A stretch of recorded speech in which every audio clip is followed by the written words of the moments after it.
Hi, friends.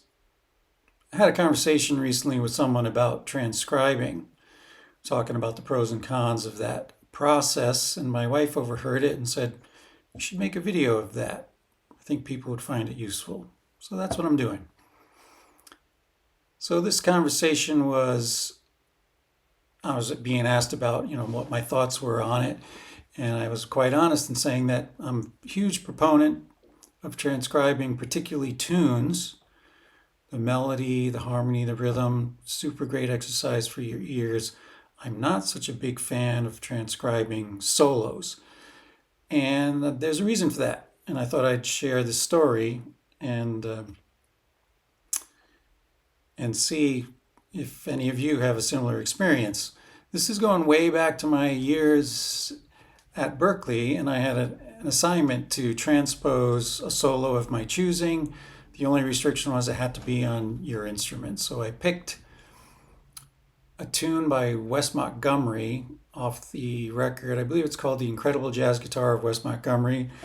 And it's a tune called D Natural Blues. And it goes, the first four bars go something like this.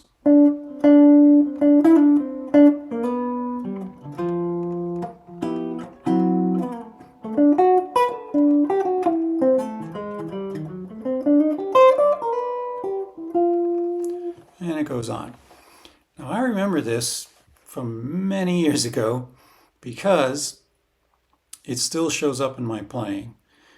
I've really tried to get rid of it, and I have not succeeded. So basically, my thought process here is, we all get some point get sort of enamored with our heroes and we want to sound like them, and transcribing is one way to do that, to learn the intricacies, the in and outs of the movements and phrasing and note choices and all these things. And it can be very useful, but it can also be a trap. And what I found to be a trap is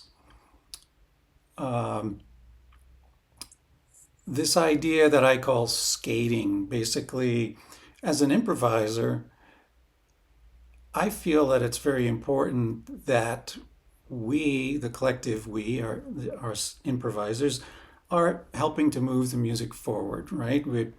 It's kind of our responsibility, not kind of, it is our responsibility to develop our voice and help push the music forward. And we can do that by studying the masters, and that's a good thing. But once their ideas get integrated into our playing, then it becomes something else. And that something else I don't really like. And I feel like, even though I don't like it, I don't want to sound like, as much as I love Wes Montgomery, I don't want to sound like Wes Montgomery. I want to sound like me, just like my speaking voice sounds like me. So basically, the bottom line is, as an improviser, we want to be connected to the music, to really be in the spirit of it, to remove our ego, to be completely in touch with what's happening in the moment, and be a conduit for the music that's happening. And that's always my goal personally. I'm not always successful at that, but that's my goal. And when I'm not successful, things like patterns from other players, like this line from Wes, particularly this one, this thing shows up all the time. And it's a very good indicator to me that I'm not in tune with the music. I'm not in the moment. I'm somewhere else. I'm skating. I'm just going through the motions. So in one sense, that was a very good learning experience. But in another, I guess I learned that lesson the hard way, and I basically don't transcribe solos anymore for that reason. I don't want people's ideas to show up in my playing. But that's not to say transcribing is not a good thing. Like I said, doing it with tunes is fantastic because you're dealing with the melody, the harmony, and the rhythm.